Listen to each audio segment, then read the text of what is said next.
सतनाम आदेश गुरु का। जय शिव गोरखादेश। साथ को आज हम अष्टावक्र गीता से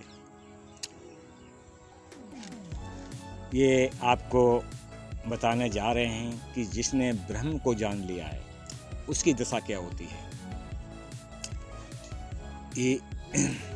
ये न दुष्टम परम ब्रह्म सोहम ब्रह्मोति चिंतयेत किम चिंतयेत निश्चिंतो द्वितीयं यो न पश्यति। जिसने श्रेष्ठ ब्रह्म का दर्शन कर लिया है वह मैं ब्रह्म हूँ इस प्रकार विचार करता है। उसके निमित्त क्योंकि फिर कोई अन्य नहीं होता, इसलिए वह क्या चिंतन करता है जब दूसरा है ही नहीं, तो फिर चिंतन किसका। चिंतन दो के बिना नहीं होता।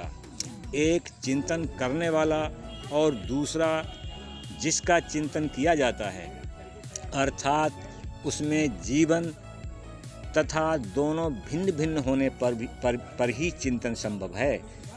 जब दोनों एक दूसरे से भिन्न हों, अज्ञानी मनुष्य ही अपने को उस परमात्मा से भिन्न जीव मात्र समझता है, इसलिए वह उस ब्रह्म का चिंतन करता है।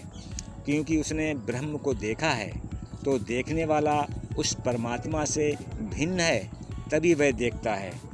यह अवस्था पूर्ण ज्ञान से पूर्व की है, जिसमें चित्त को उस परमात्मा की अनुभूति मात्र होती है, जिसमें दैत्य की भावना बनी रहती है।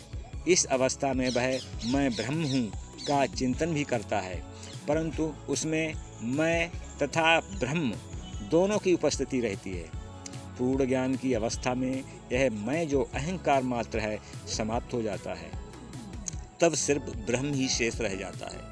महर्षि अष्टावक्र जी कहते हैं कि पूर्ण ज्ञान की अवस्था में जीव तथा परमात्मा का अंतर ही समाप्त हो जाता है, दोनों एक हो जाते हैं।